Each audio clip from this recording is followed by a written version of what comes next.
Não chega a ter apenas força de vontade para sobreviver. É necessário ter estômago. A vida precisa de energia para existir. E quase todos os animais obtêm energia da mesma maneira. Com uma central energética dentro de si, um sistema digestivo que transforma os alimentos em combustível. Mas como é que ele funciona? Como foi que os animais desenvolveram uma variedade tão fantástica de sistemas digestivos?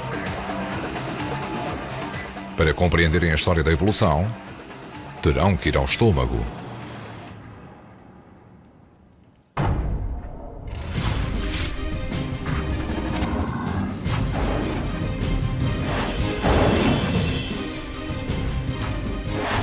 Evolução. Aparelho digestivo.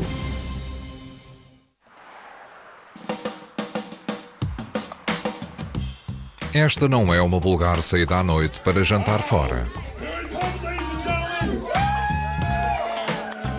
É uma celebração dos poderes do estômago. Estes competidores comilões conseguem comer 9 kg de comida numa só refeição. Como é que o fazem? Com o auxílio de uma fábrica biológica dentro dos seus corpos. O produto de 500 mil milhões de anos de evolução. Quando a comida entra na boca, inicia-se a transformação.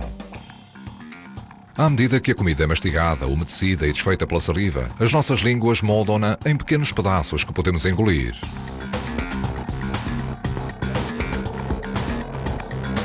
A comida desliza pelo esôfago abaixo. É acomodada no estômago e misturada com poderosas enzimas e ácidos. Após 4 ou 5 horas no estômago, a comida, agora quase totalmente líquida, flui para o intestino delgado. Os nutrientes são extraídos da sopa e absorvidos pela corrente sanguínea. Os restos são destinados ao intestino grosso, onde a água é reabsorvida e onde os restos sólidos são armazenados até serem expelidos. Nós esperamos muito dos nossos sistemas digestivos. Pense no que ele tem que fazer. Você sai, compra um hambúrguer, empurra-o pela boca abaixo e depois espera que o seu corpo lhe extraia as proteínas, os lípidos, os hidratos de carbono e que os envie para as zonas apropriadas do seu corpo. É ridículo aquilo que espera do seu estômago, mas é o que ele faz por si todos os dias. Quão complexo será o estômago humano?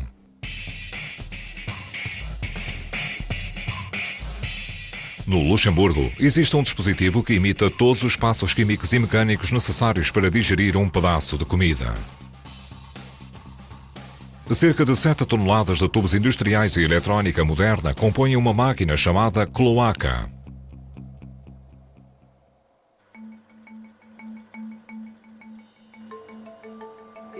É uma máquina que come, que digere e que segue todo o processo que nós temos no nosso corpo.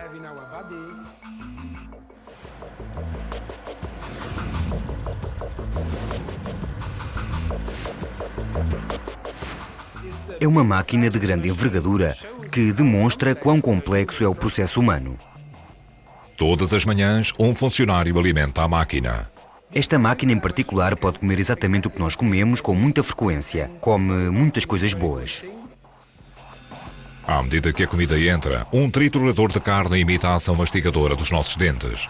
A comida de seguida flui para tinas de suco digestivo que incluem ácido hidroclorídrico, o solvente que consegue dissolver pedra e que é o que nós utilizamos.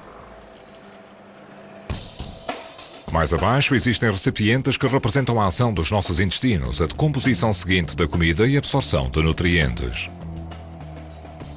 Esta parte da máquina, com cerca de 8 metros de comprimento, tem aproximadamente o mesmo tamanho dos intestinos que permanecem enrolados dentro de nós. Depois de cerca de 25 horas, a digestão na cloaca, tal como nos nossos corpos, chega ao fim. E o que sai cá para fora é muito semelhante ao que nós produzimos. E o que nós produzimos são excrementos. Cheira mal, mas foi este o propósito desta máquina. Para fazer o que o nosso aparelho digestivo faz, a tecnologia moderna necessita de uma sala gigante cheia de maquinaria. Como foi que ele se tornou tão complexo?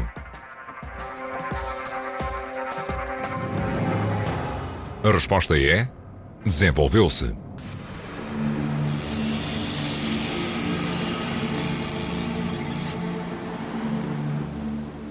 Hoje a vida resulta de bilhões de anos de mudança, mutações e da seleção natural. Todavia, ao longo dos anos e em todas as espécies, uma necessidade manteve-se constante: a sobrevivência. Qualquer organismo na Terra tem de ter energia. Para a obter, os animais roubam-na de outros géneros de vida, alimentando-se de plantas, de micróbios ou de outros animais. Mas após terem comido a sua refeição, têm de a transformar para adquirir a energia e matérias-primas de que necessitam para crescer e sobreviver. E para a maior parte dos animais, essa transformação ocorre no seu aparelho digestivo.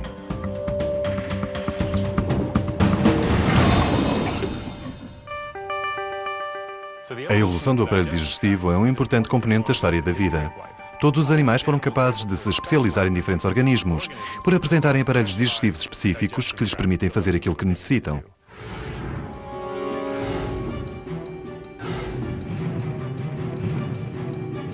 Os primeiros antepassados dos animais não tinham boca nem estômago.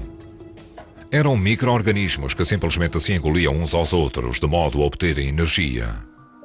Então, há cerca de 575 milhões de anos, a vida tornou-se interessante. Congelados no tempo, no que hoje é a costa de Nova Finlândia, existiam organismos diferentes de quaisquer outros seres vivos atuais. Estas foram as primeiras formas de vida multicelulares do planeta, os Ediacaranos, coisas tão misteriosas que os cientistas inicialmente duvidaram se seriam plantas ou animais. Alguns deles são minúsculos. Contudo, outros chegam a ter 2 metros. O que agora observamos aqui reporta-se a quando a vida se tornou grande.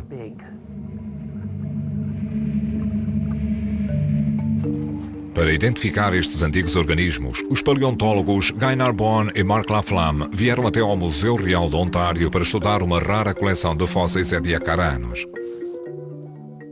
Um dos nossos primeiros objetivos é tentar compará-los a organismos que nos são familiares, organismos que conhecemos. Em termos de construção, eles são únicos. São basicamente compostos por pequenos módulos que não têm qualquer equivalente moderno. Não existe absolutamente nada em animais modernos que se assemelhe a estes.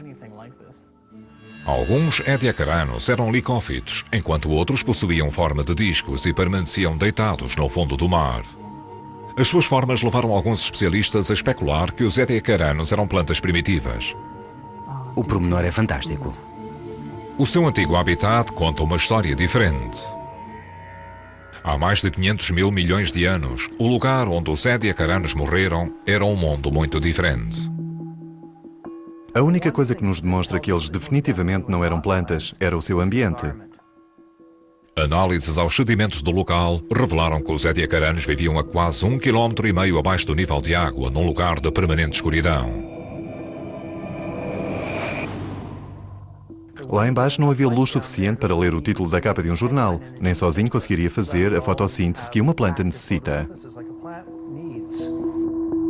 Poderiam parecer-se com plantas, mas a sua habilidade para prosperar num mundo sem sol levou Narbonne e Laflamme a concluir que os ediacaranos eram na realidade animais, os primeiros na Terra. Se eram animais, como se alimentavam? Estes são os primeiros grandes comedores na história do planeta e obtinham os seus alimentos diretamente da água. Nós não observamos qualquer indício de que algum deles se pudesse mexer, dado que não têm músculos, não têm vísceras, nem olhos, nem cérebro. Simplesmente absorviam a comida através das colunas de água e transmitiam-na ao resto do organismo. Fixados ao fundo do mar, não poderiam procurar alimentos. Os ediacaranos competiam por comida, ao tornarem-se maiores. Eles tentavam maximizar a sua área de superfície, tentavam que a maior parte do seu corpo estivesse em contacto direto com a água, para que pudessem aumentar a quantidade de nutrientes que iriam absorver daquela maneira. Durante 30 milhões de anos, os ediacaranos dominaram os mares.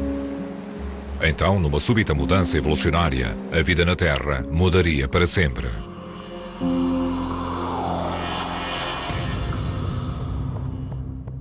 Os ediacaranos desapareceram, pensa-se que devorados por novos tipos de animais equipados com novos géneros de órgãos e um modo de comer totalmente novo. Pela primeira vez na história da vida, a Terra conheceu o aparelho digestivo.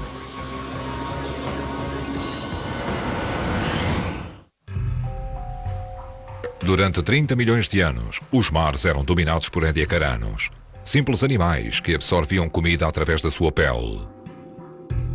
Entretanto, outra linhagem de animais desenvolvia uma estratégia de alimentação muito diferente: o aparelho digestivo.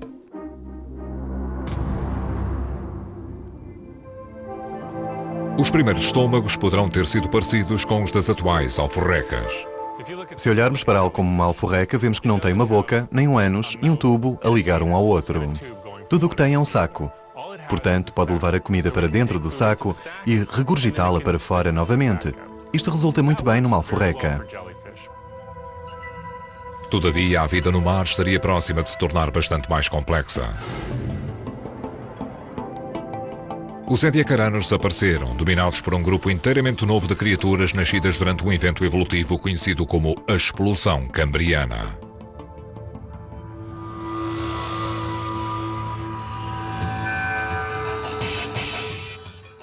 Este capítulo representa um enorme salto.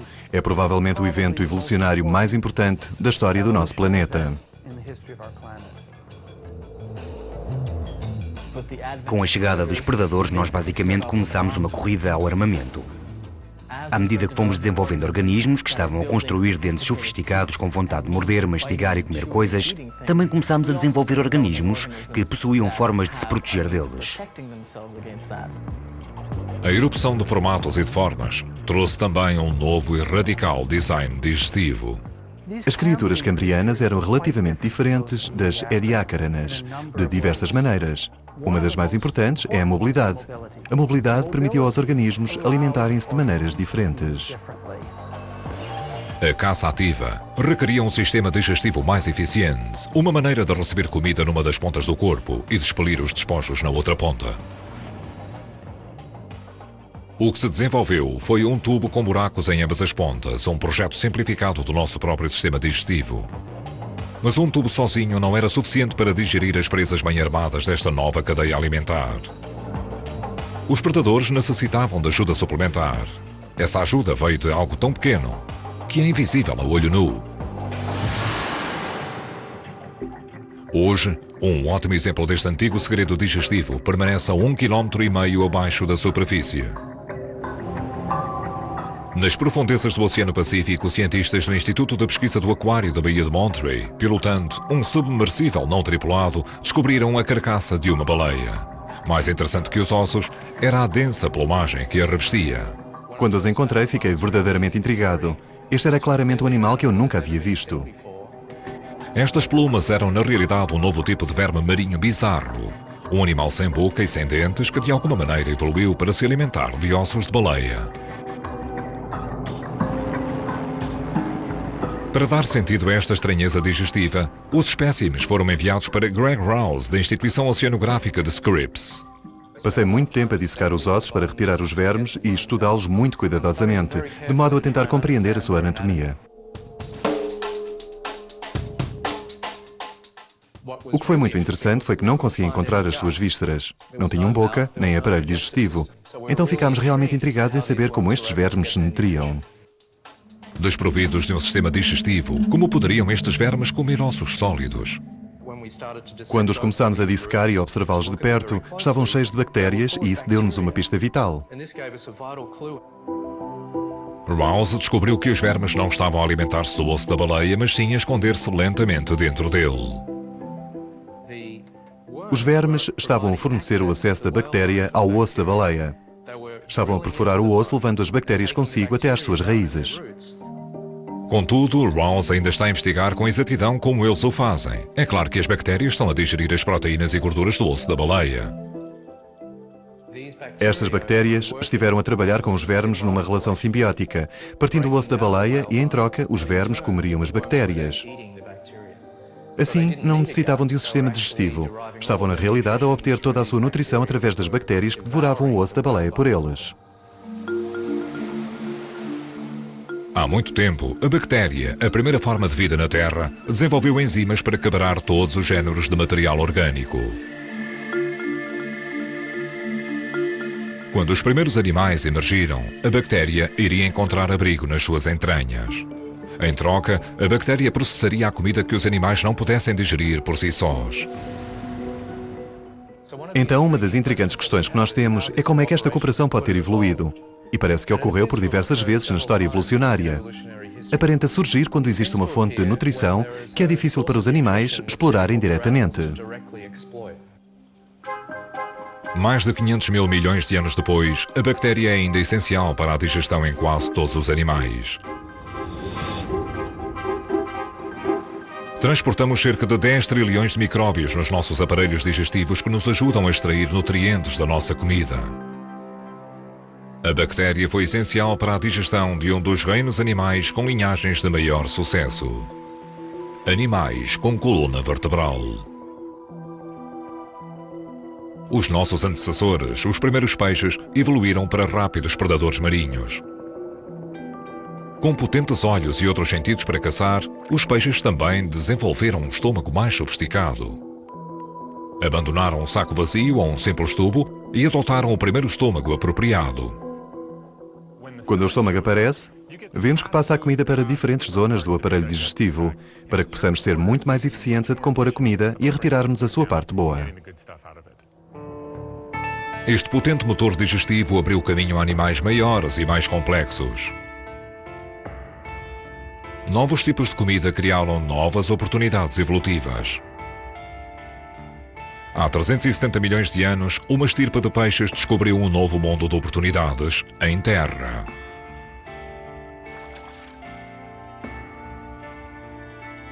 Alguns vertebrados terrestres virão a desenvolver sistemas digestivos para comer folhas, enquanto outros irão comer insetos. Eles, por sua vez, irão ser comidos por outros animais. Finalmente, os maiores aparelhos digestivos em terra seca irão evoluir para dar origem a um dos grandes triunfos da evolução: os dinossauros.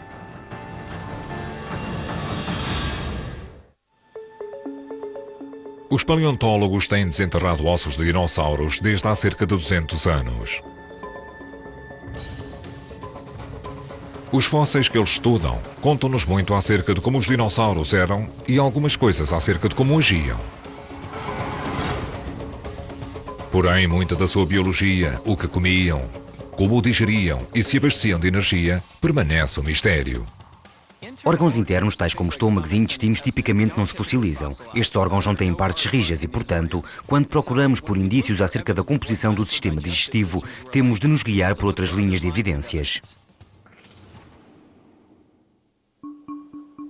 Para os paleontólogos modernos como Matt Lamana, compreender a digestão dos dinossauros é vital para compreender a sua biologia. E tal como em outra investigação bem-sucedida, esta assenta em evidências importantes. Espécimes de dinossauros como este Psittacosaurus foram encontrados com grandes quantidades de pedras dentro da sua caixa torácica.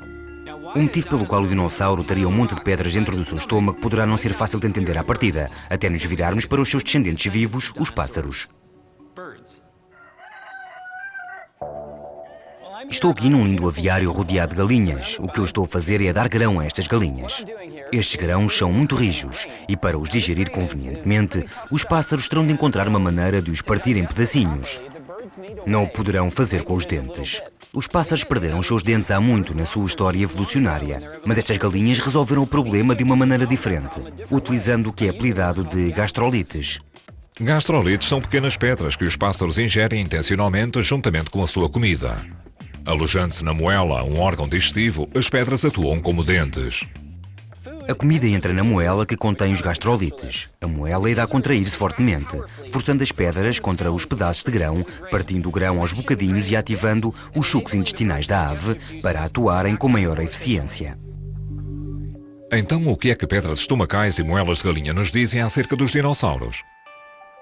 Devido ao facto de termos encontrado vários grupos de dinossauros com grandes quantidades de gastrolites dentro dos seus estômagos, eu penso que é seguro assumir que esse tipo de dinossauros teve um sistema digestivo semelhante ao dos pássaros. Por exemplo, estes dinossauros provavelmente tiveram uma moela musculada que utilizaram para partir a comida em pequenos pedaços.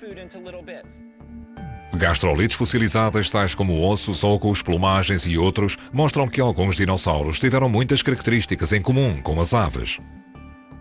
Contudo, quererá isto dizer que os dinossauros também partilhavam o modo de vida energético das aves? A característica distintiva conhecida como sangue quente? Os paleontólogos aprenderam muito acerca dos dinossauros nos últimos anos. Todavia, existem ainda algumas respostas que permanecem ilusórias. Uma delas é a questão do metabolismo dos dinossauros. Os dinossauros eram animais de sangue quente ou de sangue frio? Não estamos ainda certos disso, mesmo no caso dos famosos dinossauros carnívoros como o Tiranossauro Rex. Para responder a esta questão fundamental, os paleontólogos têm estabelecido comparações entre os dinossauros como o T-Rex e os seus parentes vivos. Na árvore evolucionária, os tiranossauros permanecem entre os crocodilos e as aves, suas primas. Para muitos peritos, os dinossauros têm pouco a ver com as aves e partilham maiores semelhanças com os crocodilos de sangue frio e com os alligators, capazes de jejuar por longos períodos entre refeições e de seguida comer vorazmente, engolindo pedaços de carne e de ossos gigantes, acomodando-os durante dias no seu estômago à medida que os enzimas atuam. O surgimento de novos e extraordinários indícios acerca da digestão do T-Rex está a mostrar como era realmente o rei dos dinossauros.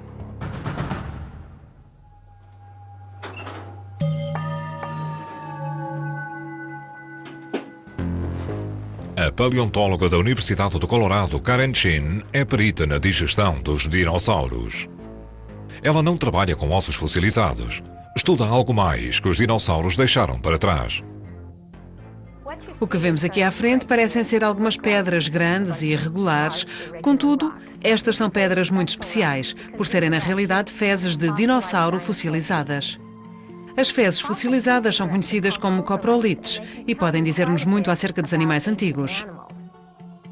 As coprolites de dinossauro são raras, porém cada uma poderá revelar importantes pistas acerca de como era realmente processada a digestão dos dinossauros. A recente descoberta de 2 grandes pedaços de fezes de tiranossauro permitiu a Chin fazer algumas descobertas surpreendentes. Para ver o que os tiranossauros comiam, Chin observa o interior de parte de um excremento mineralizado. O espécime está repleto de pistas. Isto é um fragmento de osso. Estes círculos brancos demonstram onde estavam os vasos sanguíneos que percorriam o osso e o padrão diz-nos muito acerca da vítima, do animal que foi comido. As provas sugerem que estes são restos de um grande herbívoro, o Tricerátopo. Contudo, mais importante do que aquilo que o tiranossauro comia é como ele comia. O que é interessante é que eles tinham uma quantidade razoável de ossos dentro deles, o que indica que não comiam apenas a carne, evitando o contacto com os ossos. Eles simplesmente mastigavam tudo. À primeira vista, a presença de ossos confirmou que os tiranossauros tinham hábitos alimentares semelhantes aos animais de sangue frio. Karen Chin fez uma notável descoberta, que foi que os pedaços de ossos presentes nos coprolites eram redondos com extremidades irregulares. Isto é algo que hoje vemos nos crocodilos. Então são animais que podem comer, ingerir ossos e realmente retirar sustento deles. A maioria dos animais não o consegue fazer. Dentro da segunda coprolite de tiranossauro, Chin deparou-se com uma pista diferente. Este tipo de células de aspecto delicado é tecido muscular fossilizado. Para mim, o aspecto mais interessante acerca das coprolites de tiranossauros é a presença de tecido muscular no seu interior. O tecido muscular fossilizado presente nas coprolites indica que o mesmo passou pelo aparelho digestivo do tiranossauro com relativa rapidez. Por outras palavras, eles não conseguiam guardar os alimentos por longos períodos de tempo, como um crocodilo faz. Estas provas contradizem as antigas teorias e sugerem que o T-Rex possa ter tido um aparelho digestivo rápido, mais parecido com uma ave de sangue quente ou com um mamífero, do que com um réptil. A rápida digestão iria também significar metabolismo rápido, algo que requer constante energia. Este animal tinha que comer uma elevada quantidade de carne e osso. Não é como um alligator, animal que se pode alimentar uma só vez em vários meses. O T-Rex era um animal que necessitava de se alimentar com muito maior frequência. Sem dúvida que o T-Rex possuía uma ferocidade semelhante aos crocodilos. Contudo, vários indícios sugerem que necessitava de se alimentar frequentemente, tal como as aves e os mamíferos. Pessoalmente, sou a favor de que os dinossauros possuíam um metabolismo melhor do que o dos répteis vivos. Por outras palavras, eles eram, de uma certa forma, animais de sangue quente. Podemos realmente concluir que eles não eram como os crocodilos, não eram como os mamíferos, possuíam a sua própria e única fisiologia. Aparentando possuir a composição digestiva de répteis e mamíferos, os tiranossauros fizeram evoluir aparelhos digestivos que os ajudaram a dominar a cadeia alimentar. Contudo, ironicamente, o aparelho digestivo que conduziu o T-Rex ao sucesso poderá também tê-lo conduzido à sua destruição. Há 65 milhões de anos, um asteroide gigante colidiu com a Terra. Nos cataclismos que se seguiram, o T-Rex e outros grandes dinossauros depararam-se com uma enorme escassez de alimentos. Quando o asteroide bateu na Terra e todos os animais que serviam de alimento começaram a desaparecer, o tiranossauro ficou preso. Ele era grande, necessitava de carne e não havia nada que pudesse fazer para transmitir os seus genes. Os grandes dinossauros entraram em extinção. Mas nem toda a vida animal iria sucumbir à destruição. Pequenos mamíferos iriam sobreviver refugiando-se debaixo do solo. Quando começaram a emergir, os dinossauros predadores tinham desaparecido. Mas não estavam sozinhos, nem seguros. Outra criatura havia desenvolvido a mesma estratégia de sobrevivência e hábitos alimentares extremos.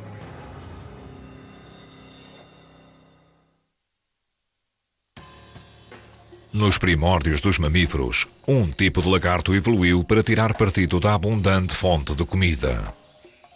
Em vez de ir atrás da sua presa, perdeu as pernas e começou a deslizar. Com sangue frio e movimentos lentos, trouxe também uma radical e nova maneira de comer. A cobra não mastiga os seus alimentos, não tem dentes nem mandíbulas para essa tarefa. Em vez disso, as cobras engolem as suas vítimas inteiras. Como é que o fazem? E por que terão elas desenvolvido esta estratégia alimentícia tão extrema? Na Universidade de Alabama, Stephen Secor está a investigar a evolução das cobras piton birmanesas.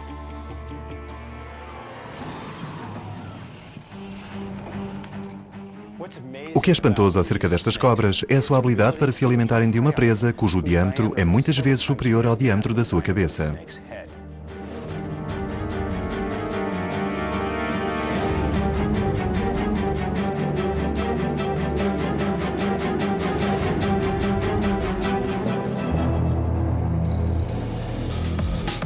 Esta cobra pode engolir animais inteiros, uma vez que o seu aparelho digestivo cobre quase 90% do seu corpo. É essencialmente um longo estômago. Mas uma vez engolida a sua presa, inicia-se o trabalho árduo. Como é que a cobra transforma o rato em energia? Uma visita ao consultório veterinário é uma maneira de o descobrir. Pronto, vamos tirar a radiografia aqui de lado. Uma das melhores maneiras que nos permite avaliar a decomposição da presa dentro do estômago é simplesmente fazer um raio-x às cobras individualmente. Tira a foto. Bem tirada. Por fora, a cobra parece estar calma, mas por dentro reaviva-se um poderoso motor. Esta parece-me bem. Já parece estar a ser dissolvido. Aqui está o crânio e, como podes ver, alguns ossos já não se vêem. Esta cobra já começou a transformar parte da cabeça do rato, bem como parte do seu crânio. Internamente, o que não se vê é o dramático aumento da produção de ácido. Nesta fase, o estômago está a produzir muito ácido hidroclorídrico, bem como pepsina. E isso é o que, na verdade, está a efetuar a decomposição. Está tudo literalmente escondido dentro da cobra. O rato irá continuar a mover-se até ao fundo do estômago e o ácido e as enzimas irão constantemente esmagá-lo, até não restar nada. Após 7 dias, o rato é digerido e armazenado como energia, o que irá sustentar a cobra durante um longo jejum. Na selva, as grandes cobras, que apelidamos de compressoras, são as maiores devoradoras do planeta. Estes animais podem passar semanas ou mesmo meses, como que de vigilância num lugar, deitadas e perfeitamente quietas, tal como qualquer preguiçoso faz. Têm sido reportados casos de algumas cobras que são capazes de jejuar durante anos entre refeições. Quando as compressoras se alimentam, sabem verdadeiramente compensar o tempo perdido. As pitons ingerem vulgarmente presas que pesam 1/4 ou ainda mais do seu próprio peso corporal. Seria como um homem de 90 quilos comer um bife de 22 quilos. Mas mesmo com as enormes refeições que as cobras são capazes de consumir, como lhes é possível sobreviver durante tanto tempo sem comer? Sakor descobriu que os aparelhos digestivos das cobras dispõem de um pormenor em especial, a possibilidade de o ligar ou desligar. Nós assistimos a este dramático ligar-desligar do seu aparelho digestivo. Alguns dos seus órgãos são literalmente desligados durante os períodos de jejum. Tendo poupado energia preciosa entre refeições, as pitons podem voltar a ligar os seus estômagos quando surge a oportunidade. Para compreender como a cobra o consegue fazer, Sakor amplia 15.000 vezes uma secção do intestino delgado da piton. O microscópio revela os micróvilos da cobra, as extensões em forma de dedos que quase todos os animais utilizam para absorver os nutrientes. Nos mamíferos, incluindo os humanos, os micróvilos não se alteram com a alimentação nem com o jejum. Eles mantêm o mesmo comprimento e a mesma posição. Contudo, Sakor descobriu que as cobras desenvolveram micróvilos diferentes dos de todos os outros animais. Enquanto em jejum, os micróvilos são pequenos e vulgares. Porém, depois de se alimentarem, eles começam a crescer e crescer. O que foi realmente espantoso foi que em 6 horas os micróvilos já haviam dobrado o seu tamanho. Um dia, após ter se alimentado, os micróvilos haviam aumentado cerca de 6 ou 7 vezes o seu tamanho. E este processo é desconhecido em qualquer outro organismo. À medida que os micróvilos crescem, também aumentam exponencialmente a área da superfície do intestino delgado. E o rato, que foi transformado em energia líquida pelas enzimas e pelos ácidos estomacais, é completamente absorvido pela cobra. Depois de 7 dias, o processo está completo e os micróvilos diminuem de tamanho. Podemos levar a cabo uma série de estudos em laboratório para perceber como o processo ocorre. Como é que o intestino se liga e desliga? Mas a verdadeira questão consiste em saber porquê. Porque é que estas características existem?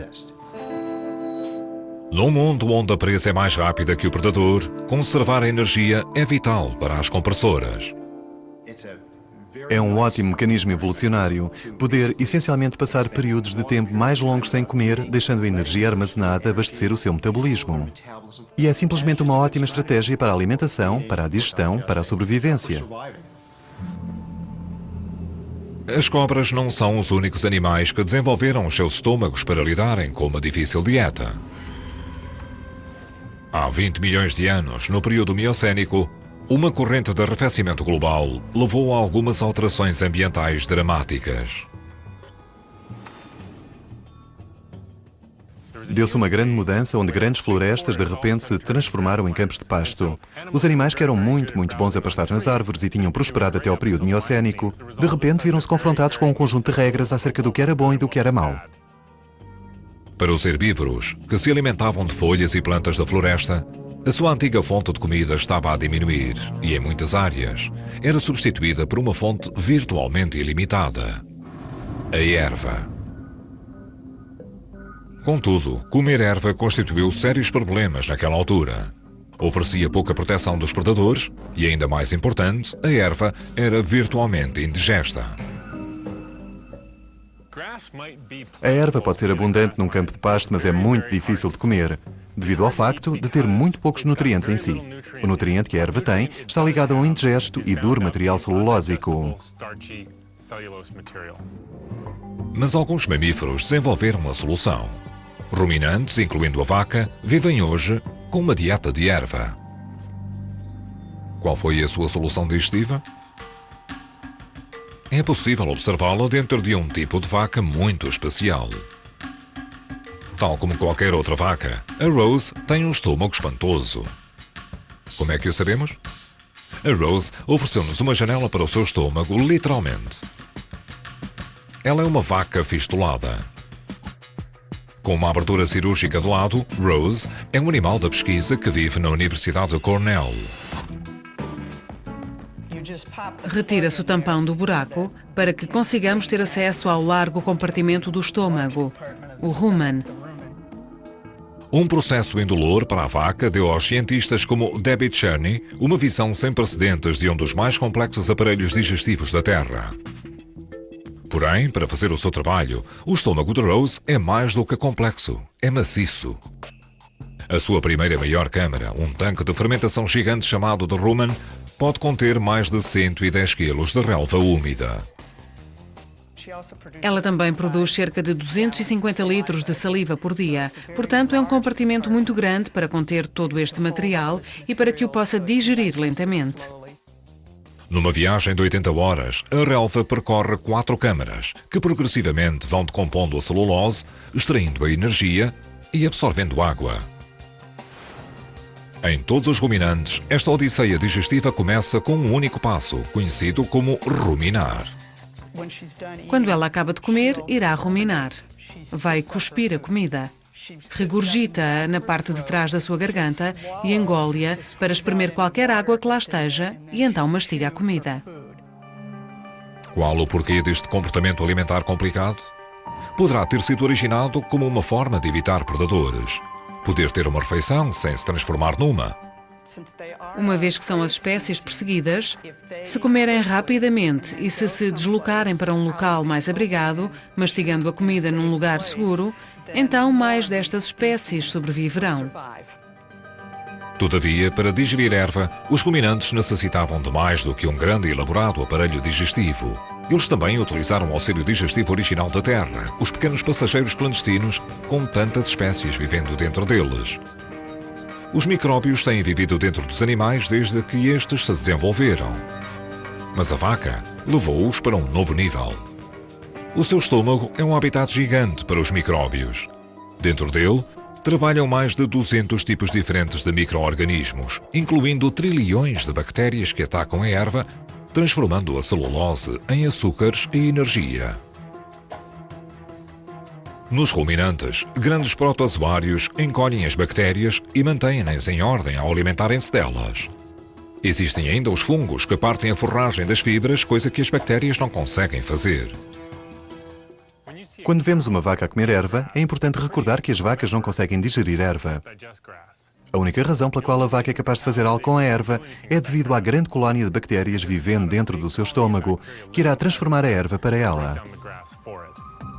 Ao aliar-se aos micróbios e ao desenvolver a quarta parte do seu estômago, as vacas e os seus primos viriam a dominar os prados. Enormes e formidáveis manadas de herbívoros. E essa viragem viria a ajudar outro grupo de animais. Animais que não se alimentam de erva, mas comem os herbívoros. Novas espécies de mamíferos carnívoros iriam desenvolver-se. Alguns com mandíbulas e garras. E ainda predadores mais temíveis, com cérebros para a caçada. O que fará de nós unicamente humanos? Durante muito tempo, parecia que a resposta residia na evolução dos nossos cérebros desproporcionados. Mas novas provas sugerem que parte da resposta reside noutro local, no nosso aparelho digestivo. O antropólogo de Harvard, Richard Wrangham, passou a sua carreira a estudar chimpanzés, gorilas e as suas origens humanas. Há cerca de 2 milhões de anos, os nossos antepassados eram membros de um grupo de animais que podemos considerar como sendo gorilas hoje em dia. Se os víssemos, não os iríamos convidar para jantar. Estaríamos a observá-los em jardins zoológicos. Eles eram estas coisas, os australopitecos.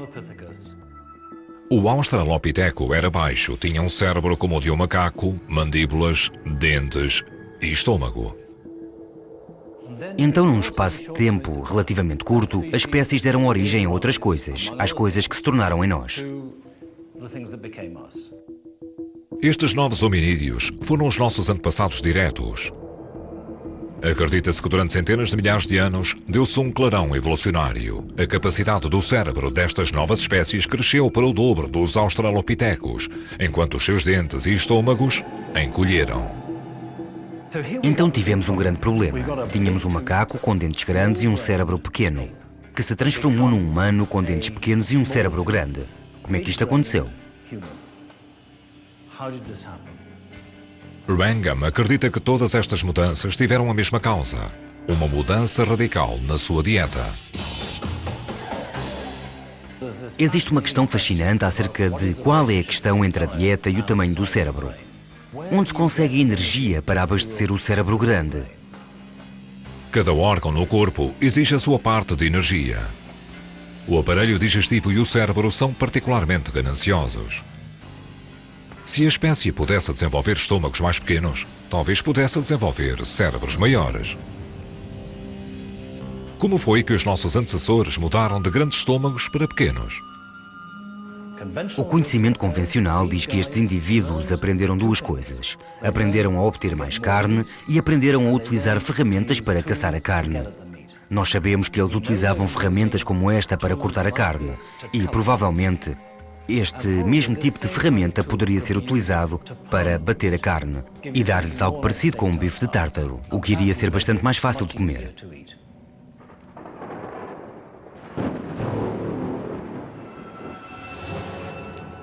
Ao desempenhar a função antes levada a cabo pelo sistema digestivo de um efeito pré-digestivo, as ferramentas ajudaram os nossos antecessores a sobreviverem com estômagos mais pequenos. Porém, Wrangham acredita que a tecnologia ainda mais potente terá transformado a digestão.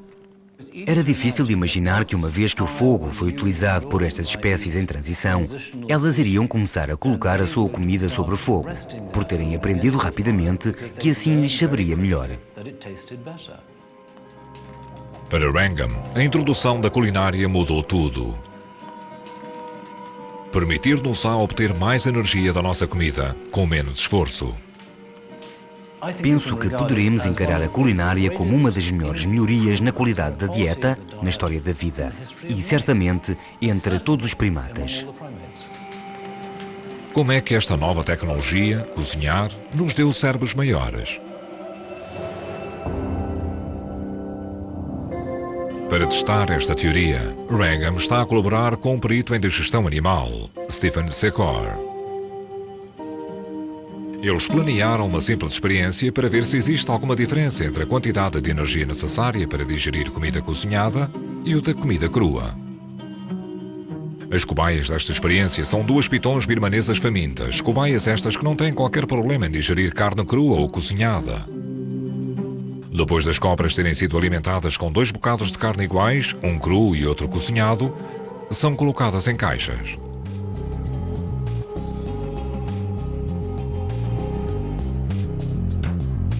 À medida que o ar flui para dentro e para fora do recipiente, a quantidade de hidróxido de carbono exalado pelas cobras irá demonstrar o quão arduamente está a trabalhar cada uma das serpentes para digerir a sua refeição.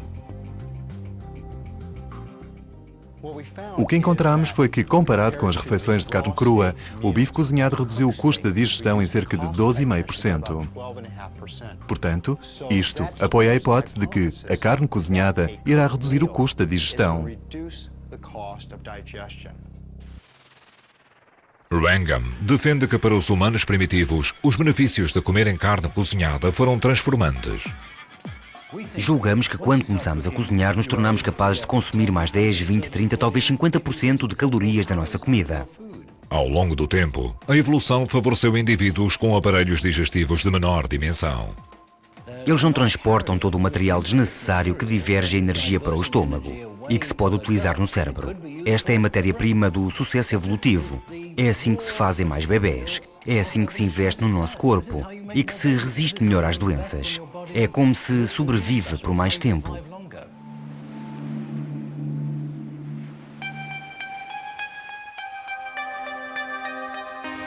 Desde o início do reino animal, de simples bolsas a tubos completos com estômagos, a sistemas digestivos que poderiam abastecer um animal gigantesco ou permitir que um mamífero viva das ervas, o aparelho digestivo tem sido o centro da evolução. E agora, uma nova forma de digerir comida permitiu que um novo tipo de animal andasse na Terra. Nós.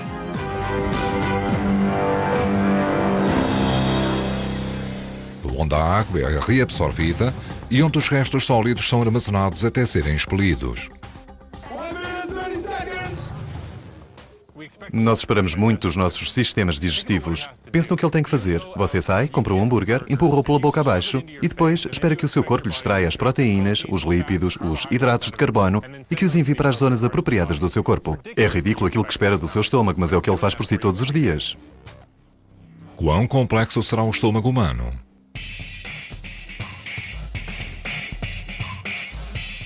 No Luxemburgo, existe um dispositivo que imita todos os passos químicos e mecânicos necessários para digerir um pedaço de comida. Cerca de 7 toneladas de tubos industriais e eletrónica moderna compõem uma máquina chamada cloaca.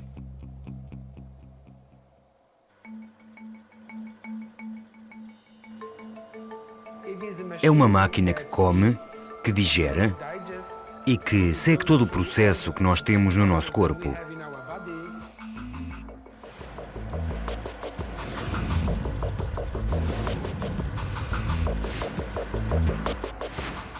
É uma máquina de grande envergadura que demonstra quão complexo é o processo humano. Todas as manhãs, um funcionário alimenta a máquina. Esta máquina em particular pode comer exatamente o que nós comemos com muita frequência. Come muitas coisas boas. À medida que a comida entra, um triturador de carne imita a ação mastigadora dos nossos dentes. A comida de seguida flui para tinas de suco digestivo que incluem ácido hidroclorídrico, o solvente que consegue dissolver pedra e que é o que nós utilizamos. Mais abaixo existem recipientes que representam a ação dos nossos intestinos, a decomposição seguinte da comida e a absorção de nutrientes. Esta parte da máquina, com cerca de 8 metros de comprimento, tem aproximadamente o mesmo tamanho dos intestinos que permanecem enrolados dentro de nós. Depois de cerca de 25 horas, a digestão na cloaca, tal como nos nossos corpos, chega ao fim. E o que sai cá para fora é muito semelhante ao que nós produzimos. E o que nós produzimos são excrementos. Cheira mal, mas foi este o propósito desta máquina. Para fazer o que o nosso aparelho digestivo faz, a tecnologia moderna necessita de uma sala gigante cheia de maquinaria. Como foi que ele se tornou tão complexo?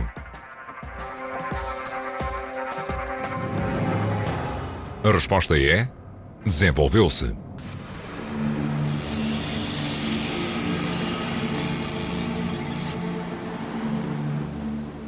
Hoje a vida resulta de bilhões de anos de mudança, mutações e da seleção natural. Todavia, ao longo dos anos, Que eram muito bons a pastar nas árvores e tinham prosperado até ao período miocénico, de repente viram-se confrontados com um conjunto de regras acerca do que era bom e do que era mau. para os herbívoros, que se alimentavam de folhas e plantas da floresta, a sua antiga fonte de comida estava a diminuir e, em muitas áreas, era substituída por uma fonte virtualmente ilimitada: a erva. Contudo, comer erva constituiu sérios problemas naquela altura. Oferecia pouca proteção dos predadores e, ainda mais importante, a erva era virtualmente indigesta. A erva pode ser abundante num campo de pasto, mas é muito difícil de comer, devido ao facto de ter muito poucos nutrientes em si. O nutriente que a erva tem está ligado a um indigesto e duro material celulósico. Mas alguns mamíferos desenvolveram a solução. Ruminantes, incluindo a vaca, vivem hoje com uma dieta de erva. Qual foi a sua solução digestiva? É possível observá-la dentro de um tipo de vaca muito especial. Tal como qualquer outra vaca, a Rose tem um estômago espantoso. Como é que o sabemos? A Rose ofereceu-nos uma janela para o seu estômago, literalmente. Ela é uma vaca fistulada. Com uma abertura cirúrgica de lado, Rose é um animal da pesquisa que vive na Universidade de Cornell. Retira-se o tampão do buraco para que consigamos ter acesso ao largo compartimento do estômago, o rumen. Um processo indolor para a vaca deu aos cientistas como Debbie Cherney uma visão sem precedentes de um dos mais complexos aparelhos digestivos da Terra. Porém, para fazer o seu trabalho, o estômago de Rose é mais do que complexo, é maciço. A sua primeira maior câmara, um tanque de fermentação gigante chamado de rumen, pode conter mais de 110 kg de relva úmida. Ela também produz cerca de 250 litros de saliva por dia. Portanto, é um compartimento muito grande para conter todo este material e para que o possa digerir lentamente. Numa viagem de 80 horas, a relva percorre 4 câmaras, que progressivamente vão decompondo a celulose, extraindo a energia e absorvendo água. Em todos os ruminantes, esta odisseia digestiva começa com um único passo, conhecido como ruminar. Quando ela acaba de comer, irá ruminar. Vai cuspir a comida. Regurgita-a na parte de trás da sua garganta e engole-a para espremer qualquer água que lá esteja e então mastiga a comida. Qual o porquê deste comportamento alimentar complicado?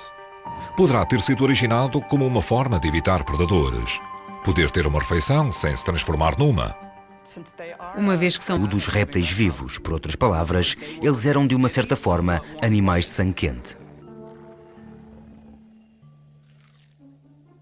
Podemos realmente concluir que eles não eram como os crocodilos, não eram como os mamíferos, possuíam a sua própria e única fisiologia.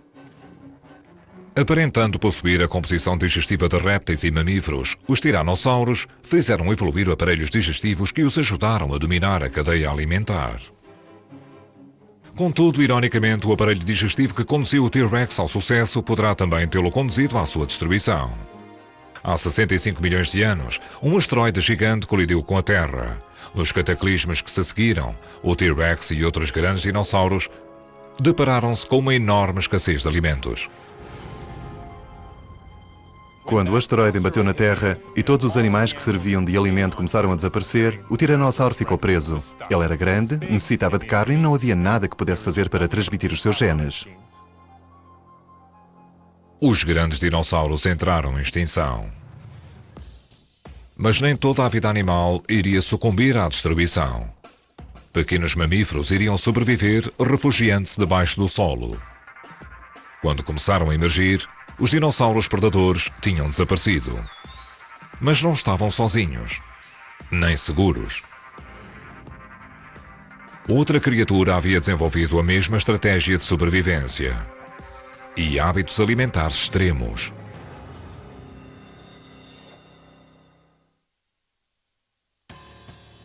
Nos primórdios dos mamíferos, um tipo de lagarto evoluiu para tirar partido da abundante fonte de comida. Em vez de ir atrás da sua presa, perdeu as pernas e começou a deslizar. Com sangue frio e movimentos lentos, trouxe também uma radical e nova maneira de comer. A cobra não mastiga os seus alimentos, não tem dentes nem mandíbulas para essa tarefa. Em vez disso, as cobras engolem as suas vítimas inteiras. Como é que o fazem? E por que terão elas desenvolvido esta estratégia alimentícia tão extrema? Na Universidade de Alabama, Stephen Secor está a investigar a evolução das cobras piton birmanesas.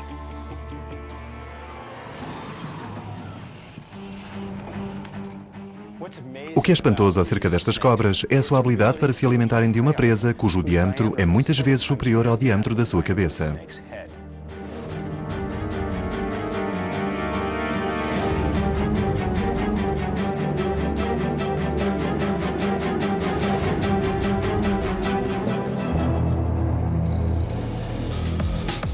Esta cobra pode engolir das fibras, coisa que as bactérias não conseguem fazer.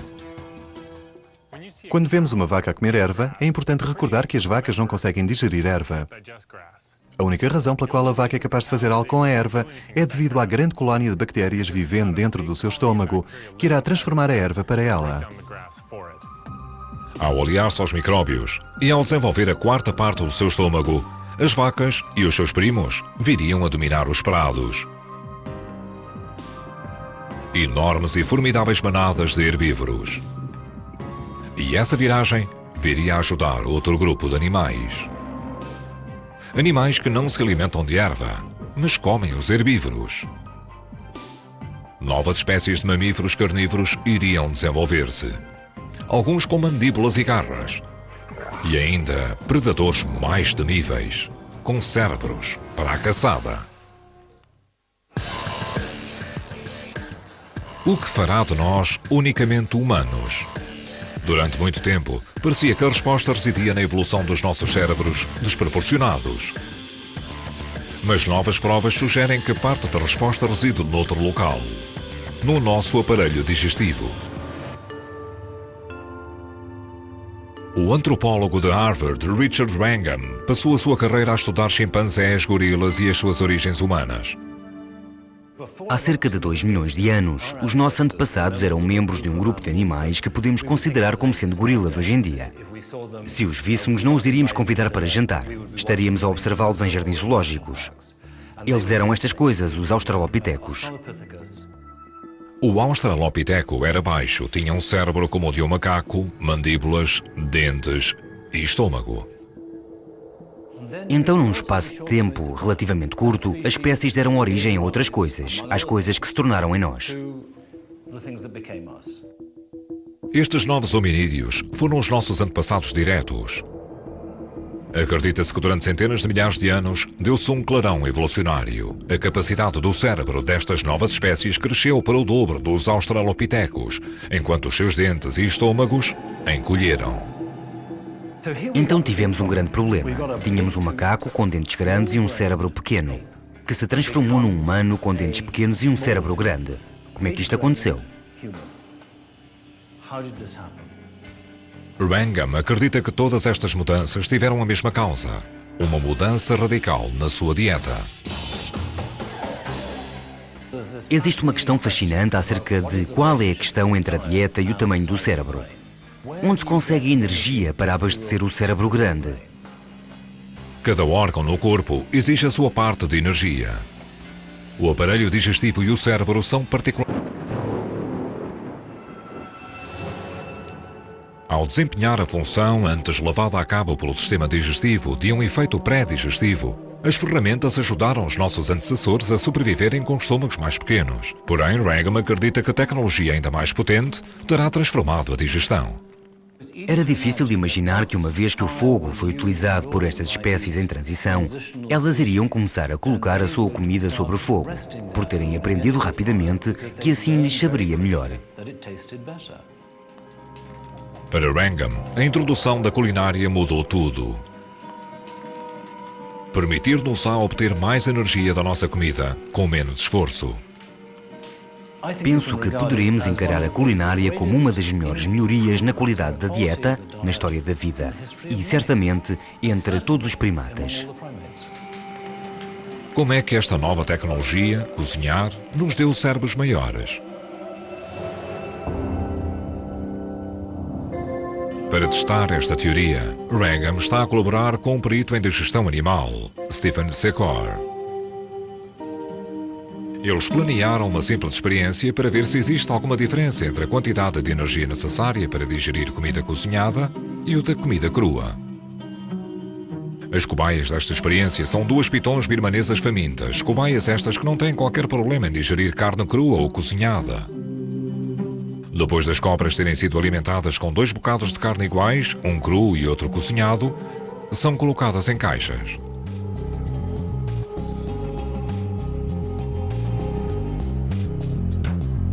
À medida que o ar flui para dentro e para fora do recipiente, a quantidade de hidróxido de carbono exalado pelas cobras irá demonstrar o quão arduamente está a trabalhar cada uma das serpentes para digerir a sua refeição. O que encontramos foi que, comparado com as refeições de carne crua, o bife cozinhado reduziu o custo da digestão em cerca de 12,5%. Portanto, isto apoia a hipótese de que a carne cozinhada irá reduzir o custo da digestão. Wrangham defende que para os humanos primitivos, os benefícios de comerem carne cozinhada foram transformantes. Julgamos que quando começamos a cozinhar nos tornamos capazes de consumir mais 10, 20, 30, talvez 50% de calorias da nossa comida. Ao longo do tempo, a evolução favoreceu indivíduos com aparelhos digestivos de menor dimensão. Eles não transportam todo o material desnecessário que diverge a energia para o estômago e que se pode utilizar no cérebro. Esta é a matéria-prima do sucesso evolutivo. É assim que se fazem mais bebés. É assim que se investe no nosso corpo e que se resiste melhor às doenças. É como se sobrevive por mais tempo. Próxima de se tornar bastante mais complexa. Os Ediacaranos desapareceram, dominados por um grupo inteiramente novo de criaturas nascidas durante um evento evolutivo conhecido como a Explosão Cambriana.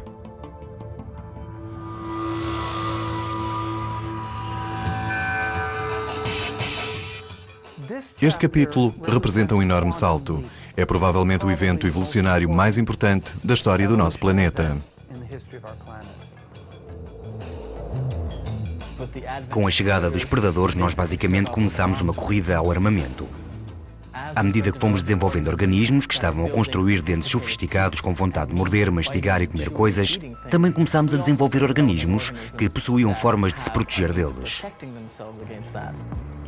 A erupção de formatos e de formas trouxe também um novo e radical design digestivo. As criaturas cambrianas eram relativamente diferentes das Ediacaranas, de diversas maneiras. Uma das mais importantes é a mobilidade. A mobilidade permitiu aos organismos alimentarem-se de maneiras diferentes. A caça ativa requeria um sistema digestivo mais eficiente, uma maneira de receber comida numa das pontas do corpo e de expelir os despojos na outra ponta. O que se desenvolveu foi um tubo com buracos em ambas as pontas, um projeto simplificado do nosso próprio sistema digestivo. Mas um tubo sozinho não era suficiente para digerir as presas bem armadas desta nova cadeia alimentar. Os predadores necessitavam de ajuda suplementar. Essa ajuda veio de algo tão pequeno que é invisível a olho nu. Hoje, um ótimo exemplo deste antigo segredo digestivo permanece a 1,5 km abaixo da superfície. Nas profundezas do Oceano Pacífico, cientistas do Instituto de Pesquisa do Aquário da Baía de Monterey, pilotando um submersível não tripulado, descobriram a carcaça de uma baleia. Mais interessante que os ossos era a densa plumagem que a revestia. Quando os encontrei, fiquei verdadeiramente intrigado. Este era claramente um animal que eu nunca havia visto. Estas plumas eram, na realidade, um novo tipo de verme marinho bizarro. Um animal sem boca e sem dentes que, de alguma maneira, evoluiu para se alimentar de ossos de baleia. Para dar sentido a esta estranheza digestiva, os espécimes foram enviados para Greg Rouse, da Instituição Oceanográfica de Scripps. Passei muito tempo a dissecar os ossos para retirar os vermes e estudá-los muito cuidadosamente, de modo a tentar compreender a sua anatomia. O que foi muito interessante foi que não consegui encontrar as suas vísceras. Não tinham boca, nem aparelho digestivo. Então ficámos realmente intrigados em saber como estes vermes se nutriam. Desprovidos de um sistema digestivo, como poderiam estes vermes comer ossos sólidos? A parte de trás da sua garganta e engole-a para espremer qualquer água que lá esteja e então mastiga a comida. Qual o porquê deste comportamento alimentar complicado? Poderá ter sido originado como uma forma de evitar predadores. Poder ter uma refeição sem se transformar numa. Uma vez que são as espécies perseguidas, se comerem rapidamente e se deslocarem para um local mais abrigado, mastigando a comida num lugar seguro, então mais destas espécies sobreviverão. Todavia, para digerir erva, os ruminantes necessitavam de mais do que um grande e elaborado aparelho digestivo. Eles também utilizaram o auxílio digestivo original da Terra, os pequenos passageiros clandestinos, com tantas espécies vivendo dentro deles. Os micróbios têm vivido dentro dos animais desde que estes se desenvolveram. Mas a vaca levou-os para um novo nível. O seu estômago é um habitat gigante para os micróbios. Dentro dele, trabalham mais de 200 tipos diferentes de micro-organismos, incluindo trilhões de bactérias que atacam a erva, transformando a celulose em açúcares e energia. Nos ruminantes, grandes protozoários encolhem as bactérias e mantêm-nas em ordem ao alimentarem-se delas. Existem ainda os fungos que partem a forragem das fibras, coisa que as bactérias não conseguem fazer. Quando vemos uma vaca a comer erva, é importante recordar que as vacas não conseguem digerir erva. A única razão pela qual a vaca é capaz de fazer algo com a erva é devido à grande colónia de bactérias vivendo dentro do seu estômago, que irá transformar a erva para ela. Ao aliar-se aos micróbios e ao desenvolver a quarta parte do seu estômago, as vacas e os seus primos viriam a dominar os prados. Enormes e formidáveis manadas de herbívoros. E essa viragem viria a ajudar outro grupo de animais. Animais que não se alimentam de erva, mas comem os herbívoros. Novas espécies de mamíferos carnívoros iriam desenvolver-se. Alguns com mandíbulas e garras. E ainda predadores mais temíveis, com cérebros para a caçada. O que fará de nós unicamente humanos? Durante muito tempo, parecia que a resposta residia na evolução dos nossos cérebros desproporcionados. Mas novas provas sugerem que parte da resposta reside noutro local, no nosso aparelho digestivo. O antropólogo de Harvard, Richard Wrangham, passou a sua carreira a estudar chimpanzés, gorilas e as suas origens humanas. Há cerca de 2 milhões de anos, os nossos antepassados eram membros de um grupo de animais que podemos considerar como sendo gorilas hoje em dia. Se os víssemos, não os iríamos convidar para jantar. Incluem ácido hidroclorídrico, o solvente que consegue dissolver pedra e que é o que nós utilizamos.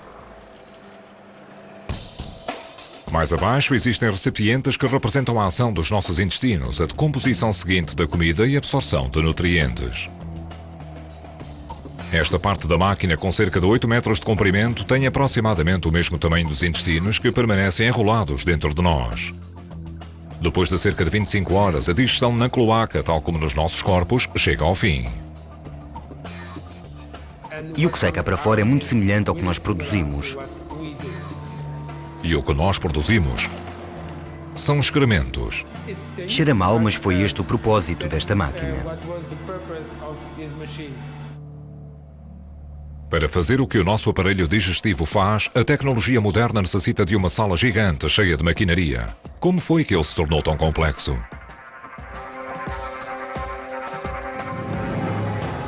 A resposta é: desenvolveu-se.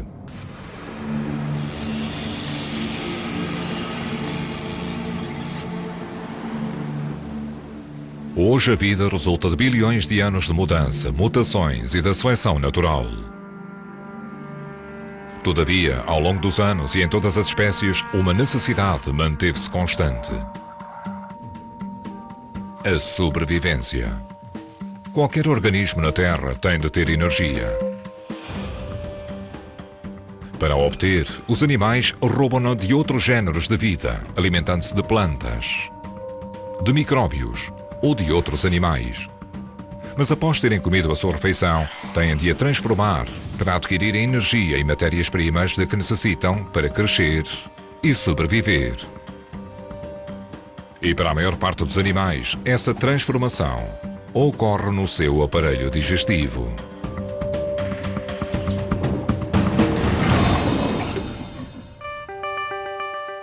A evolução do aparelho digestivo é um importante componente da história da vida. Todos os animais foram capazes de se especializar em diferentes organismos, por apresentarem aparelhos digestivos específicos que lhes permitem fazer aquilo que necessitam.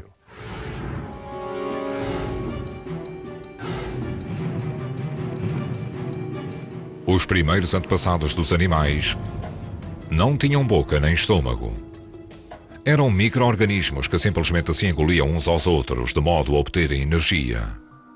Então, há cerca de 575 milhões de anos, a vida tornou-se interessante. Congelados no tempo, no que hoje é a costa de Nova Finlândia, existiam organismos diferentes de quaisquer outros seres vivos atuais. Estas foram as primeiras formas de vida multicelulares do planeta, os ediacaranos, Coisas acerca do que era bom e do que era mau. Para os herbívoros, que se alimentavam de folhas e plantas da floresta, a sua antiga fonte de comida estava a diminuir e, em muitas áreas, era substituída por uma fonte virtualmente ilimitada: a erva. Contudo, comer erva constituiu sérios problemas naquela altura. Oferecia pouca proteção dos predadores e, ainda mais importante, a erva era virtualmente indigesta. A erva pode ser abundante num campo de pasto, mas é muito difícil de comer, devido ao facto de ter muito poucos nutrientes em si. O nutriente que a erva tem está ligado a um indigesto e duro material celulósico. Mas alguns mamíferos desenvolveram a solução. Ruminantes, incluindo a vaca, vivem hoje com uma dieta de erva. Qual foi a sua solução digestiva? É possível observá-la dentro de um tipo de vaca muito especial. Tal como qualquer outra vaca, a Rose tem um estômago espantoso. Como é que o sabemos? A Rose ofereceu-nos uma janela para o seu estômago, literalmente. Ela é uma vaca fistulada. Com uma abertura cirúrgica de lado, Rose é um animal da pesquisa que vive na Universidade de Cornell. Retira-se o tampão do buraco para que consigamos ter acesso ao largo compartimento do estômago, o rumen. Um processo indolor para a vaca deu aos cientistas como Debbie Cherney uma visão sem precedentes de um dos mais complexos aparelhos digestivos da Terra. Porém, para fazer o seu trabalho, o estômago de Rose é mais do que complexo, é maciço. A sua primeira maior câmara, um tanque de fermentação gigante chamado de rumen, pode conter mais de 110 kg de relva úmida. Ela também produz cerca de 250 litros de saliva por dia. Portanto, é um compartimento muito grande para conter todo este material e para que o possa digerir lentamente. Numa viagem de 80 horas, a relva percorre 4 câmaras, que progressivamente vão decompondo a celulose, extraindo a energia e absorvendo água. Em todos os ruminantes, esta odisseia digestiva começa com um único passo, conhecido como ruminar. Quando ela acaba de comer, irá ruminar. Vai cuspir a comida. Regurgita-a na parte de trás da sua garganta e engole-a para espremer qualquer água que lá esteja e então mastiga a comida. Qual o porquê deste comportamento alimentar complicado? Poderá ter sido originado como uma forma de evitar predadores. Poder ter uma refeição sem se transformar numa. Uma vez que são as espécies perseguidas, se comerem rapidamente e se deslocarem para um local mais abrigado, com o auxílio de uma fábrica biológica dentro dos seus corpos. O produto de 500 mil milhões de anos de evolução. Quando a comida entra na boca, inicia-se a transformação. À medida que a comida é mastigada, umedecida e desfeita pela saliva, as nossas línguas moldam-na em pequenos pedaços que podemos engolir.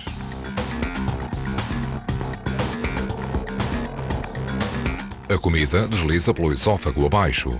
É acomodada no estômago e misturada com poderosas enzimas e ácidos. Após 4 ou 5 horas no estômago, a comida, agora quase totalmente líquida, flui para o intestino delgado. Os nutrientes são extraídos da sopa e absorvidos pela corrente sanguínea. Os restos são destinados ao intestino grosso, onde a água é reabsorvida e onde os restos sólidos são armazenados até serem expelidos. Nós esperamos muito dos nossos sistemas digestivos. Pense no que ele tem que fazer. Você sai, compra um hambúrguer, empurra-o pela boca abaixo e depois espera que o seu corpo lhe extraia as proteínas, os lípidos, os hidratos de carbono e que os envie para as zonas apropriadas do seu corpo. É ridículo aquilo que espera do seu estômago, mas é o que ele faz por si todos os dias. Quão complexo será o estômago humano?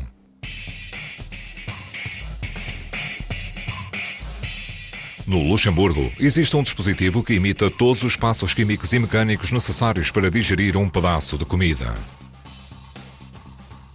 Cerca de 7 toneladas de tubos industriais e eletrónica moderna compõem uma máquina chamada cloaca.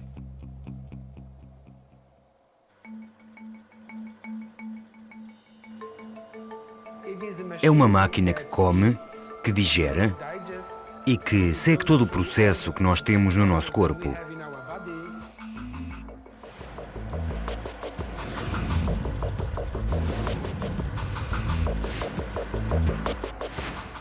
É uma máquina de grande envergadura que demonstra quão complexo é o processo humano. Todas as manhãs, um funcionário alimenta a máquina. Esta máquina em particular pode comer exatamente o que nós comemos com muita frequência. Come muitas coisas boas. À medida que a comida entra, um triturador de carne imita a ação mastigadora dos nossos dentes. A comida de seguida flui para tinas de suco digestivo que incluem ácido hidroclorídrico, o solvente que consegue dissolver pedra e que é o que nós utilizamos. Mais abaixo existem recipientes que representam a ação dos nossos intestinos, a decomposição seguinte da comida e a absorção de nutrientes. Esta parte da máquina, com cerca de 8 metros de comprimento, tem aproximadamente o mesmo tamanho dos intestinos que permanecem enrolados dentro de nós. Depois de cerca de 25 horas, a digestão na cloaca, tal como nos nossos corpos, chega ao fim.